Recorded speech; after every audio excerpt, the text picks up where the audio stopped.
வணக்கம். மாநில செய்திகள் வாசிப்பவர் ஜமீர் அக்தர்.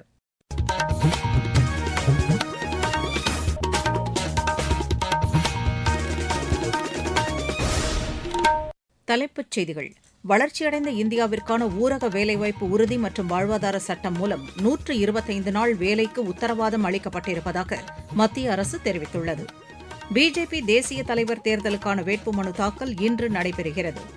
தமிழகத்தில் பெண் காவலர்களுக்கே பாதுகாப்பில்லாத நிலை ஏற்பட்டுள்ளதாக பிஜேபி குற்றம் சாட்டியுள்ளது. சென்னை மாநகரில் 15 நாட்களுக்கு ஊர்வலங்கள் மற்றும் பொதுக்கூட்டங்கள் நடத்த தடை விதிக்கப்பட்டுள்ளது.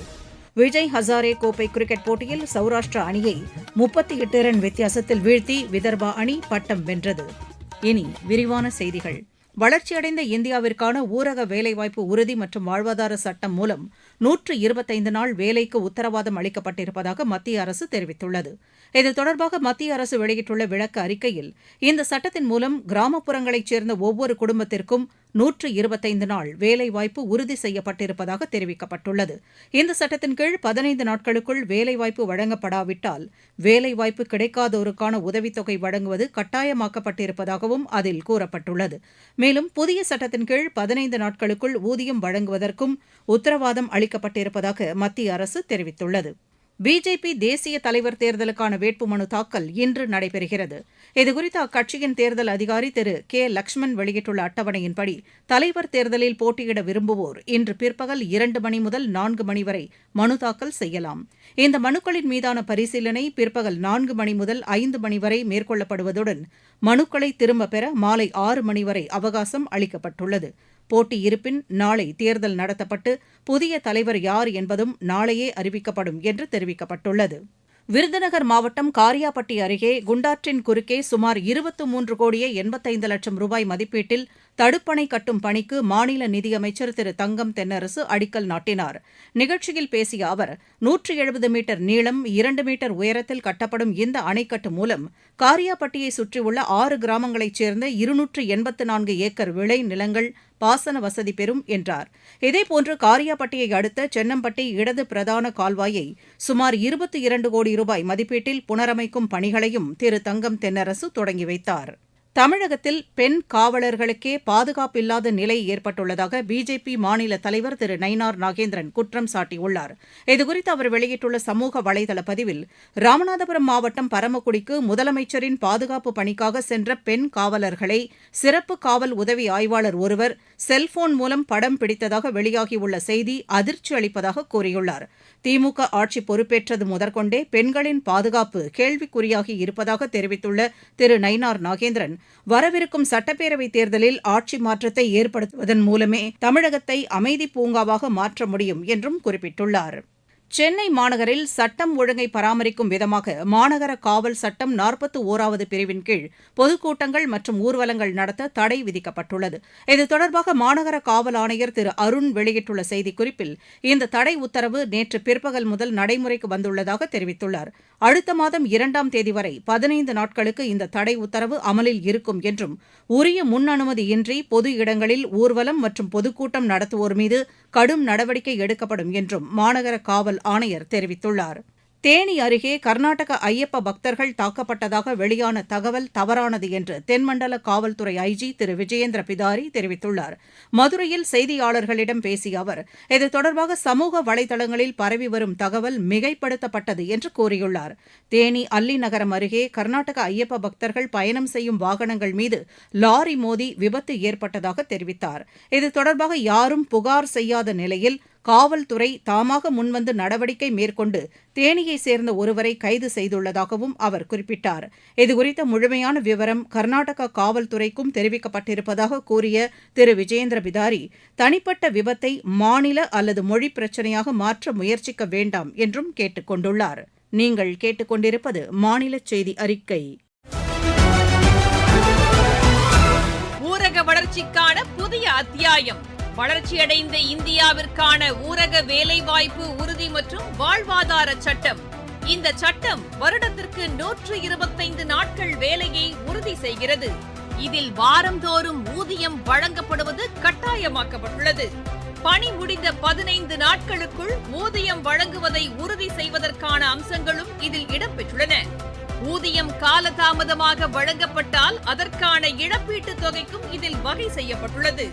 வளர்ச்சியடைந்த இந்தியாவிற்கான பயணத்தில் மோடி அரசு தொடரும் சீர்திருத்த நடவடிக்கைகள். சேலம் மாநகரில் உள்ள குமரகிரி ஏரி பூங்கா 20 கோடி ரூபாய் மதிப்பீட்டில் சீரமைக்கப்பட்டுள்ளது. அந்த ஏரியில் படகு சவாரி மற்றும் நடைப்பயிற்சிக்கான வசதிகள் செய்யப்பட்டுள்ளதால் புதிய சுற்றுலா தலமாக உருவெடுத்துள்ளது என்று எமது செய்தியாளர் தெரிவிக்கிறார். சேலம் மாநகராட்சியின் மையப்பகுதியில் அம்மாப்பேட்டை மண்டலத்தில் உள்ள குமரகிரி ஏரி பூங்கா 20 கோடி ரூபாய் மதிப்பில் புதுப்பொலிவு பெற்றுள்ளது. பொதுமக்கள் பயன்பாட்டிற்காக மாநில சுற்றுலாத்துறை அமைச்சர் ராஜேந்திரன் திறந்து வைத்தார். ஏரியில் படகு சவாரியையும் அவர் தொடங்கி வைத்தார். சுமார் 40 ஏக்கர் பரப்பளவு கொண்ட குமரகிரி ஏரியின் கரைகள் பலப்படுத்தப்பட்டு நடைபயிற்சி மேற்கொள்ள வசதியாக நடைபாதையும் அமைக்கப்பட்டுள்ளது. முக்கிய அம்சமாக மழைக்காலங்களில் கழிவுநீர் உள்ளே புகாத வகையில் கால்வாய் சீரமைக்கப்பட்டுள்ளது. சீர்மிகு நகர திட்டத்தின் கீழ் பூங்காவில் இருக்கைகள் வசதி, பசுமை புல்தரை, குழந்தைகளை கவரும் வகையில் வனவிலங்கு பொம்மைகள், குடிநீர் வசதி, சுகாதார வளாகம் என பொதுமக்களுக்கு தேவையான வசதிகள் அனைத்தும் உருவாக்கப்பட்டுள்ளது. சேலம் சென்னை தேசிய நெடுஞ்சாலைக்கு மிக அருகில் நகரின் மையப்பகுதியில் அமைந்துள்ள குமரகிரி ஏரி பூங்கா சுற்றுச்சூழல் ஆர்வலர்களின் வரவேற்பை பெற்றுள்ளது. சேலத்திலிருந்து விஜயகுமார் குணசேகரன். நீலகிரி மாவட்டம் கூடலூரில் வனவிலங்குகள் நடமாட்டத்தை கண்காணிக்க செயற்கை நுண்ணறிவு கேமராக்கள் பொருத்தப்பட்டுள்ளது. இதன் மூலம் யானைகள் நடமாட்டம் குறித்து அப்பகுதி மக்களுக்கு குறுஞ்செய்தி அனுப்பப்படுவதால் அசம்பாவிதங்கள் தடுக்கப்பட்டிருப்பதாக கிராமவாசி ஒருவர் எமது செய்தியாளரிடம் தெரிவித்துள்ளார். என் பேர் ரமேஷ். நான் கூடலூர் கோடிப்பாளத்தில் வசிக்கிறோம். விவசாய வேலை செய்கிறோம். போன வாரம் டவுனுக்கு போகலான்னு இப்போ பயணம் வச்சுட்டு இருந்தோம். ஒரு 9 மணி ஆகும்போது அம்மா சென்டர்லேருந்து மெசேஜ் வந்துருச்சு. அதை பார்த்தோன்னே நான் டவுனுக்கு போகல. அன்றைக்கி பார்த்தா ஒரு 10 மணி ஆனதில் போயிடுச்சு.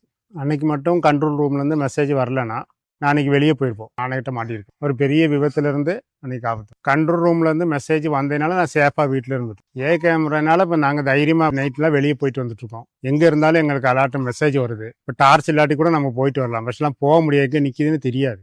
இப்போ நம்ம எங்கே இருந்தாலும் இது கேமராவில் கிடைக்கிதில்ல. அதனால் எங்களுக்கு தைரியமாக நாங்கள் இருக்கோம். இப்போ வெளியே போகிறதுனால வர்றதுனால கொஞ்சம் தைரியம் இருக்கும். இருவரிச் செய்திகள்.